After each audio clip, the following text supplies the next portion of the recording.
Hello, my Yoga Assets family.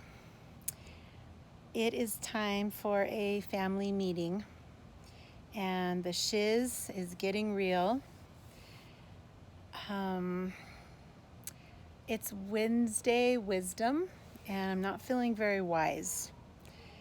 I didn't know how to write and type what I was thinking that I wanted to share with you, and so I'm sharing it on a video. I want to talk to you for a while. So pour your favorite evening beverage, have a seat, and let's just chat.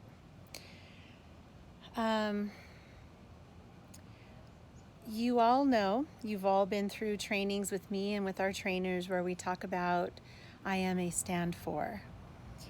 And the time has come in my life and in the world when I am taking a stand. And I'm taking a stand against racism. I am taking a stand against white supremacy.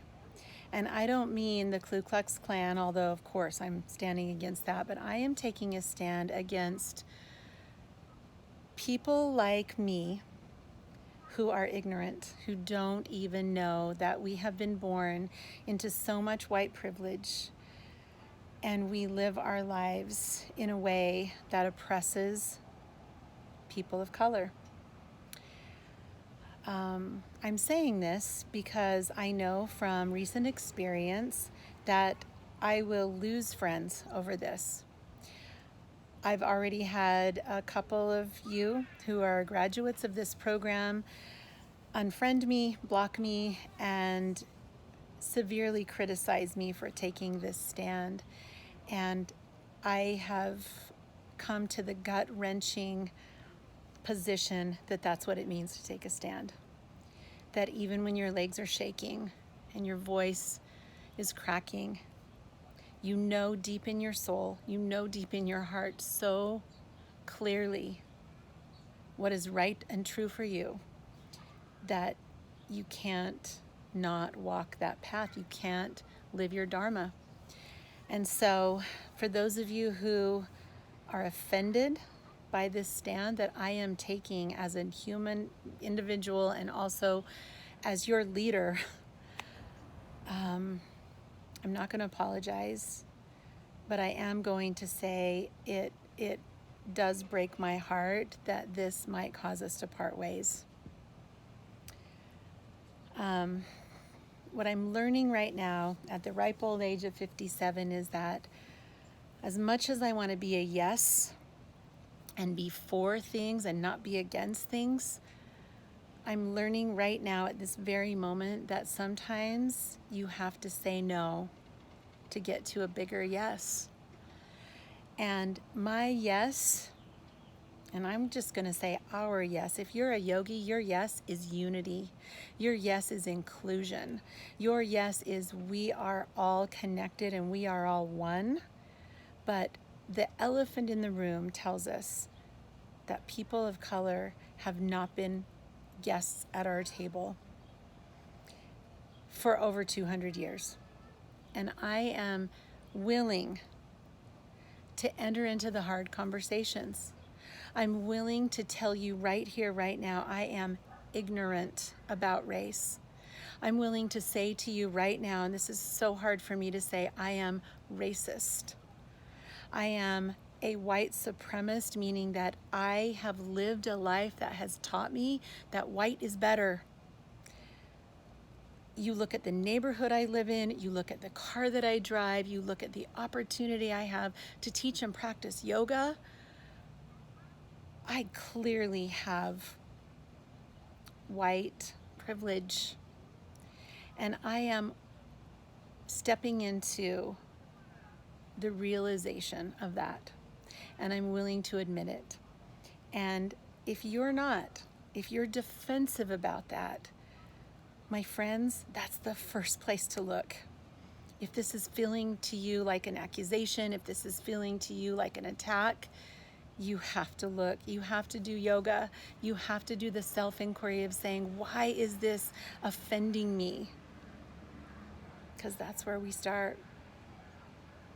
So my no, I will not tolerate racism. I just won't. In my presence, I will not allow a bully on the playground. No longer will I allow a bully on the playground to hurt someone without me stepping in. I'm done. I'm taking the side of the oppressed. And right now, in this moment, Black lives matter. And it's a stand I'm taking as an individual and as a business. And I realize that's going to cost us enrollment, and it's probably going to cost me, some of you, belittling me and criticizing me on social media, and that's a price I'm going to have to pay. It's too strong in my heart. It's too deep in my gut for me to be worried about criticism. And that's how you know. That's how you know your stand. It doesn't matter when people disagree with you and walk away from you. It doesn't matter.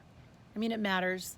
It matters a lot, actually. It hurts me so deeply to know that people are leaving this family over this issue. It hurts so much. And Black Lives Matter right now. Yes, we all matter. Yes, we do. And right now we have a child. I'm like a mother with a child who is hurting, and I'm going to go to their rescue.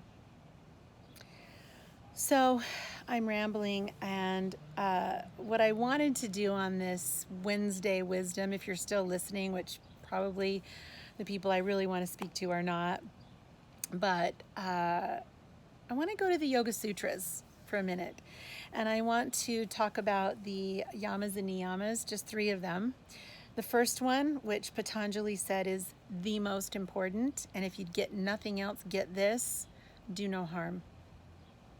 Do no harm. So can we all agree that there's been a lot of harm done to this population from the moment we snatched them away from their homes and their lives in Africa, and we brought them here, our ancestors did, and we forced them into slavery, and we know all those stories, and we're learning more about stories that we never heard. There's been violence, there's been harm done, and we can stop that. We can stop that. Do no harm, yes, also applies to the riots and the harm that's being done there. That's not yoga. And I understand that much pain and that much bottled up frustration. It's been a long time coming. That pendulum has been so far over here that it has to swing back here. It has to. There is no way around that. It has to. And then it will find its way back to center, but maybe not even in our lifetime. We're just seeing the swing the other way. So ahimsa, do no harm. What I want to say about that mostly is I am doing harm in my attempts to speak up for Black people and speak out about justice reform. And folks, you know, I work in that prison. I see it. I see the disproportionate number of people of color in our prisons, and I'm telling you, they did not commit all the crimes. You and I know that things that I've done in my life, things that you've done, you can walk away from that a person of color can't. And maybe you're perfect. I don't know. Maybe you haven't made any mistakes, but I have. And there, but for the grace of God, if I had darker skin, I'd be there. I got off because I have colored blonde hair and white skin. And they're not that lucky. And our prisons are full of people of color that do not deserve to be there. They're good people who got caught with a small amount of drugs on their possession. They made a bad choice somewhere along the line, and now they are locked up and away from their families, and they're not getting better in prison. Do no harm, ahimsa. Social media, I'm doing all kinds of harm over there. I'm posting something that gets 500 comments, and then I'm responsible. I'm responsible for the harm that's done in those comments. I got a lot to learn. Satya, truth. Folks, do me a favor, go back to your notes. We were very clear, and yoga is very clear about this. What is the truth, and what is my truth? And we are all acting on social media like I have the truth, and I don't, and you don't. You have your truth, and I have my truth. And we've got to figure out how to communicate like that and stop the blaming and the pointing fingers and the name calling. Can we speak in that language that we learned in teacher training? My truth is, the way I see it is, my opinion is, and I respect yours. Satya. And then Asteya, and this is where I really have a lot to learn. I'm immersing myself in some inclusion trainings over the next 2 weeks. I'm taking as much training. I'm listening to every podcast and reading every book that I can get my hands on about how I can show up right now as a yogi, as a leader in my community. How can I show up and not take words away from Black people, not try to speak over them and give their message, but how can I support them? If I make this my cause and make this about me, I'm stealing from them. But I also want to be an ally. I also want to show up and create safer spaces that are more inclusive. I want more people of color in our trainings. How can we do that? It's all the stuff I'm wrestling with right now, and it's really challenging me to show up and be like love and light, and we're all one, and let's get along. And we gotta apologize. We have screwed up. We have not been yoga in our race relations. We haven't. And again, if you're defensive, if that pokes you, good. Look at that. Like, turn the mirror, you guys. We did that reflection. We did that rinsing meditation. I am feeling anxious. Why? Flip the mirror. Why? What's poking me over here? What is my work in this? Stories. Here's what happened. Here's the story I told myself about what happened. Open your freaking books and go back to your teacher training.